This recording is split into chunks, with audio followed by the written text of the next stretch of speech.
Está ouvindo o programa Explicando a Bíblia. Hoje estamos recebendo prazerosamente nosso querido pastor e amigo, pastor Josinho Júnior, da congregação do Capim Macia, que está comentando o capítulo 19 do livro de Deuteronômio, e com quem já está a oportunidade. Glória a Deus por isso. No bloco anterior, queridos irmãos, nós falamos sobre o homicídio doloso, o homicídio culposo, falamos sobre a distinção que era feita na lei sobre o indivíduo que matava intencionalmente e o indivíduo que matava não intencionalmente, cometia um crime por acidente. E nós vamos ver, queridos irmãos, que havia um vingador do sangue para aqueles que praticavam um crime de homicídio. E talvez alguém se pergunte, quem era esse vingador de sangue? Qual era a sua real identidade? Existe uma dúvida muito grande sobre essa questão, mas eu quero esclarecer aos amados irmãos que quando nós estamos falando de vingador de sangue, nós falamos sobre o parente mais próximo do homem assassinado. Seria exatamente o parente redentor ou o parente remidor. Eles tinham essa função de exercer o juízo contra aquele que cometeu um crime hediondo, como no caso do crime de homicídio. Então, o vingador de sangue era um membro da família do falecido que exercia o juízo em lugar deste. Afinal, ele tinha falecido. Então, o juízo era exercido pelo vingador de sangue.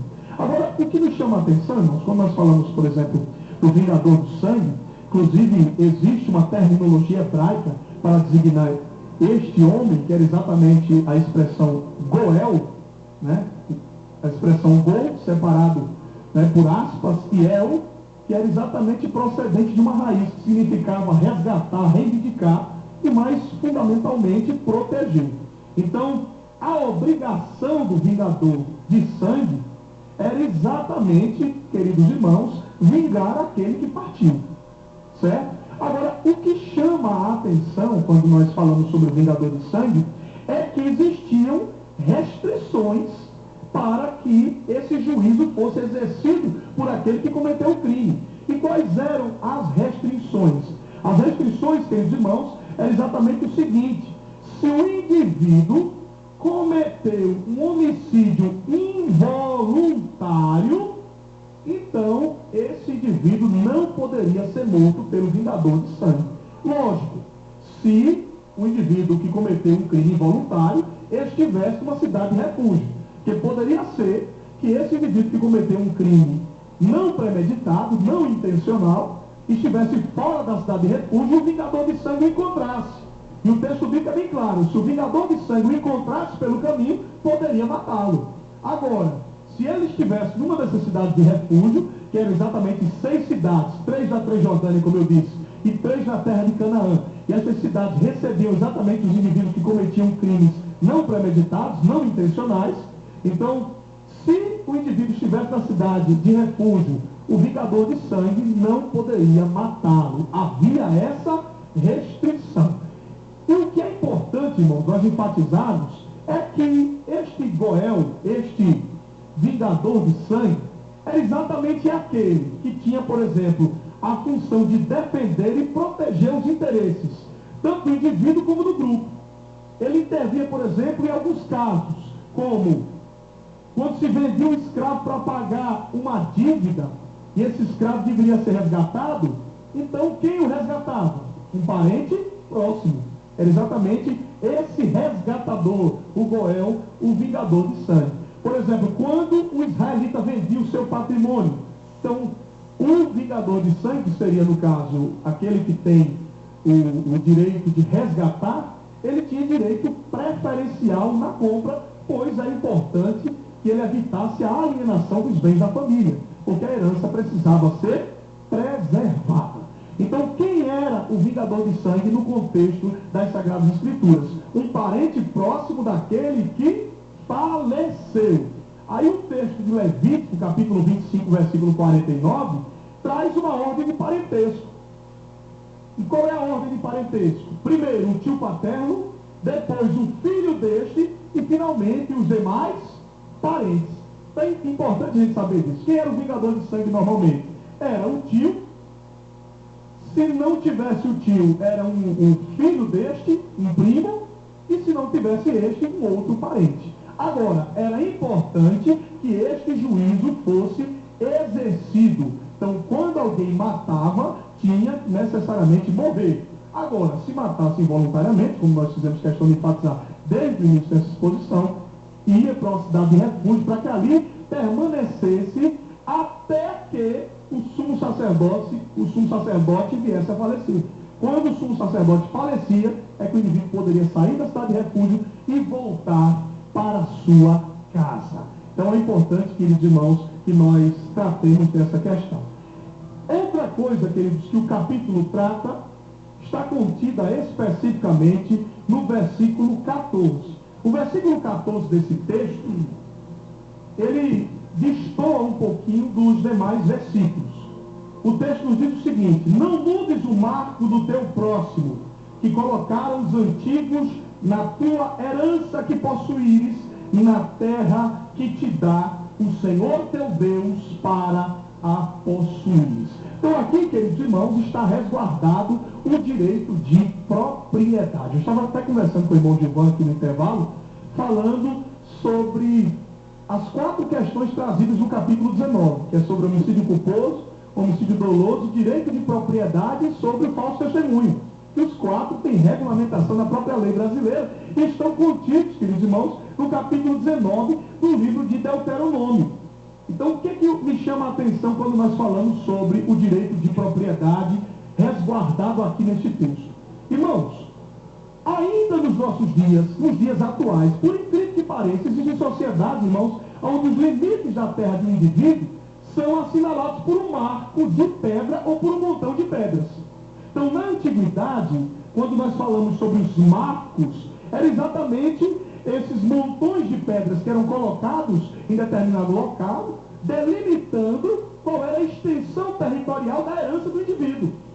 Então, muitas vezes alguém, para defraudar os seus vizinhos, removia aqueles marcos de pedra, porque fazendo isso poderia inclusive tomar posse da herança, certo? Do seu vizinho, ou pelo menos uma parte da herança dele. Porque se remover o marco, não se sabe ao certo tamanho da extensão territorial da propriedade daquele indivíduo. Se fazia isso normalmente de madrugada, era o horário que se fazia, ou à noite, às ocultas, para que ninguém pudesse perceber o que de fato estava acontecendo. Então, na antiguidade, esse era um problema enfrentado por várias nações, não somente pelos israelitas, mas por outras nações circunvizinhas também. E nós vamos ver que no contexto de Israel em particular, cada homem, queridos irmãos, mantinha o seu pedaço de terra como uma herança vinda de Deus. Lembra-se do episódio da vinha de Nabote? Que Nabote não abriu mão da sua herança, da sua propriedade. Por quê? Porque primeiro, aquela herança vinha de Deus, e aquela herança, queridos irmãos, aleluia, representava a memória da sua família, dos seus antepassados. Por quê? Porque um homem sem herança era um homem sem história. Um homem que não tinha herança, queridos irmãos, era um homem que não tinha história, porque a herança ia passando o quê? De pai para filho, de pai para filho. Por isso a questão da regulamentação do jubileu. Que quem perdesse a sua propriedade no ano do jubileu, deveria recebê-la de volta. Por quê? Porque a herança tinha que ser resguardada. Deus sempre valorizou isso, para que não houvesse injustiça. E havia também, queridos irmãos, uma íntima ligação entre a terra de um indivíduo, como seu meio de sustento, e a própria vida do homem. Então se fundia a vida do homem com a sua propriedade. Ele não poderia perder o seu direito à propriedade. Nós vamos ver, por exemplo, em Deuteronômio, no capítulo 27, no versículo 17, isso vai ser estudado, logicamente, em momento posterior, mas nós vamos ver, queridos, que no contexto dessa passagem, este crime era um crime considerado tão grave, ou seja, defraudar a herança de alguém, remover os marcos da propriedade de alguém, que maldito era aquele que fizesse tal coisa. Deuteronômio 27, 17 diz o seguinte: maldito o homem que remover os marcos do seu próximo, e todo o povo dirá amém. Então, queridos irmãos, era um crime tão grave que aquele que praticasse tal coisa era considerado maldito, amaldiçoado por Deus. Então, irmãos, Se alguém quisesse praticar este crime às ocultas, uma coisa é certa. Talvez ele não comparecesse perante um tribunal humano, mas diante do Deus que tudo vê, diante de Jeová, aleluia, Sabaoth, diante, queridos irmãos, do Jeová dos exércitos, Jeová que tudo vê, que olhos contemplam, aleluia, tudo que os homens fazem, ninguém pode se ocultar. E por isso a lei é muito clara nesse sentido. Era um crime não somente contra aquele que detinha a propriedade, mas era um crime contra o próprio Deus. E por fim, já que o nosso tempo nesse bloco está se findando, aqueles marcos de pedra, irmãos, funcionavam como hoje a gente vê uma escritura pública, por exemplo. A escritura pública é um documento que formaliza a propriedade. Então, no dado momento em que o indivíduo tem uma escritura pública registrada em cartório, o indivíduo detém a propriedade sobre o bem. Então, aquele marco funcionava exatamente como uma marca, ou como um sinal da propriedade do indivíduo sobre aquele determinado terreno, sobre aquela determinada terra. Por isso, quem removesse o marco estava defraudando, estava invadindo a propriedade de alguém. Nos dias de hoje haveriam algumas ações como de reintegração de posse ou de manutenção de posse, mas nós vamos ver que nesse contexto aqui, queridos irmãos, né, quando se trata da propriedade, aí entra na outra ação jurídica, ação reivindicatória no contexto, né, do direito brasileiro, o indivíduo precisava atentar para o direito de propriedade. Então, no próximo bloco, queridos irmãos, nós estaremos tratando dos últimos versículos, do versículo 15 ao versículo de número 21. Fique atento, em nome de Jesus, com certeza será uma bênção a exposição no último bloco.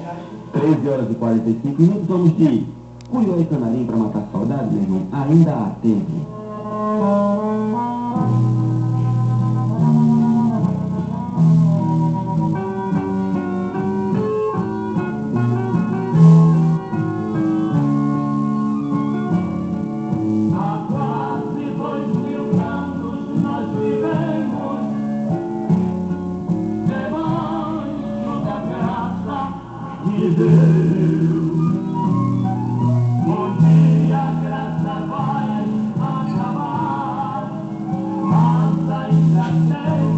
Pra você se salvar.